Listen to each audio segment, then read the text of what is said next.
Out in the garage today, working with my modules, and I've laid down some shim, because this is my track. It's not glued down yet. When I butt these two together, right up next to each other,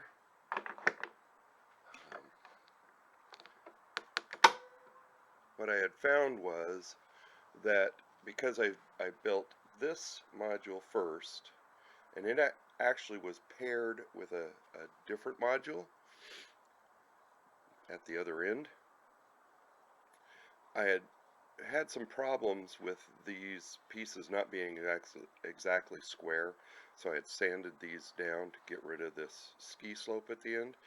Well, when I built the new module, I put a full-size piece of this masonite down, and it was much higher than the sub-road bed on this module, so my track was misaligned.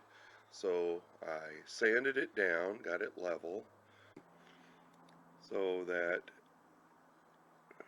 the rail heads match up. But the PC ties are thicker than my Flex-Track ties. So because we want this very, very square at the end of the module, I made some just paper shims.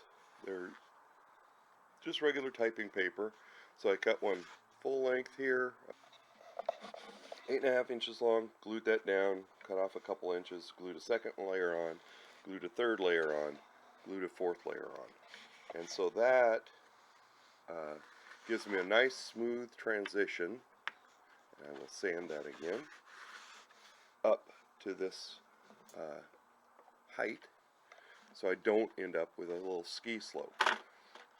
And I will say that the problem with adding to a module or building a module to mate with another module is it's much easier when you're first building it to lay the track, put a spacer between these two, lay the track continuously across this, and come back with a razor saw or a Dremel cutoff disc and cut the two apart to get precision alignment. Because what you have now is I've got to align this, when I solder these down, very precisely, right? But in the meantime, back here, I can't solder them down yet, and I have to drill holes for feeder wires to drop through, and then lift this whole thing up to get my adhesive to secure my track down. So this all has to stay loose and flexible until I'm ready to get everything soldered. So how do you maintain alignment, and how do you get so that you're not putting a kink somewhere in here? The only thing I can say is proceed carefully. Test fit everything and lay it out. And like this, I have this little guide, which I cut on my Cricut cutter, which is a little piece of cardstock that will fit right down in the rails, and it makes sure that I am in line straight. I mean, I can bend it maybe a little bit, but it keeps the joint fairly straight. Now, I made it out of cardstock because I can keep this in here while I'm soldering the rails in place to guarantee alignment, and I won't melt it. If you made it out of styrene or something, you couldn't use it. So my plan is to talk to Mr. Rent and see if he can't cut these on his laser out of laser board or something. Alright, so here's a little time lapse of me gluing up the shims, putting them in place. And this is the second section that's going to be double tracked to expand the passing siding. So here I am out getting ready to line up my tracks. Silly me, I did shim these and make them flat, but I marked the center of the module, forgetting that I had lined this track up with the center of the module, and this one was offset to the outside. So I may have a little bit of revamping to do.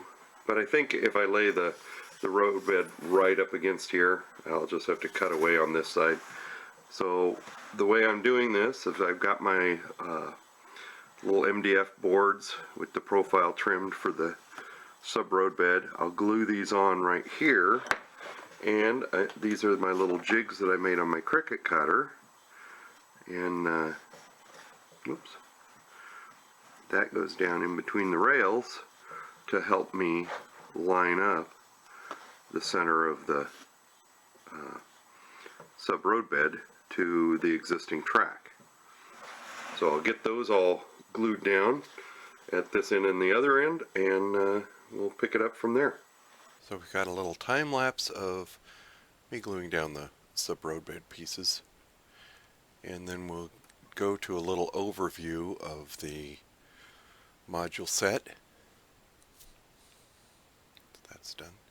So here's the four sections in the module, the complete module, with a rough outline.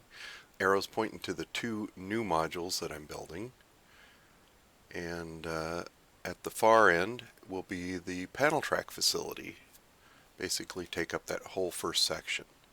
So I've got a little Google Earth, and the panel track facility is in the upper right corner, and there's some scenes of what that facility looks like. Basically it's an open pole building where they do the manufacturing, and there's stacks of ties and rail on racks, and then stacks of these completed panels, rail panels, all sitting outside, and some loads coming in on flat cars of rail. The second section next door is a furniture warehouse or a building supply warehouse. Haven't quite decided what I'll put there. And then the last section will be where the road grade crossing is, and there's a junkyard and an overpass. So the junkyard, don't have any really good ground level views of that, but here's an aerial view of kind of what it's going to look like. It may be condensed a little bit from that. And then the last part is the highway overpass, which I managed to get a Google Earth view of that. And then you can see I hiked down to get some ground level views and a couple views from the grade. I think it'll add a lot of interest. I don't know whether I'm going to model it with graffiti or not, but we'll see. Thanks for watching.